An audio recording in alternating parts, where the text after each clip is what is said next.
Hello.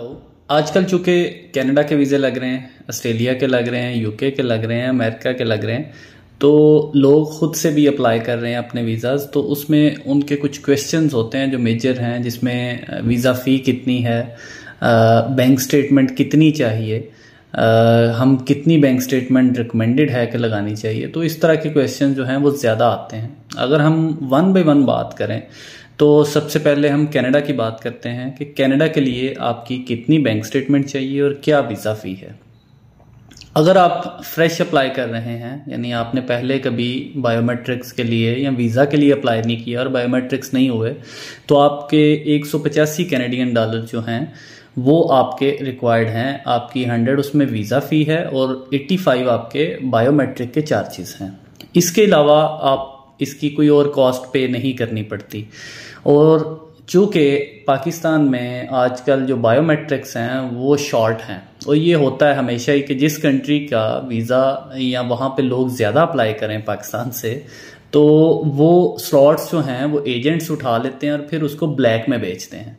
अब वो appointments 15,000 से लेके 50,000 तक ब्लैक में बिक रही हैं। और वो उसमें चूँकि एक कबाहत ये है कि आपका बायोमेट्रिक लेटर 1 मंथ के बाद एक्सपायर हो जाता है, और उसकी कुछ और रीजंस भी होती हैं कि अगर वो नहीं हुआ तो उसकी ऑप्शन अवेलेबल है। लोगों को पता नहीं है कि उसमें एक वेब फॉर्म डाल देते हैं कि हमें इस टाइम पे नहीं हुआ, हमें इसको एक्सटेंड कर दिया जाए। बहरहाल वो लोग फिर पेड अपॉइंटमेंट्स लेते हैं और उसके बाद जो है वो वीज़ा फाइल कर देते हैं, और फिर आपके बायोमेट्रिक से ही आपके जो डेज हैं वो काउंट होते हैं, और उसके बाद वो आपका रिस्पॉन्स आता है वीज़ा का।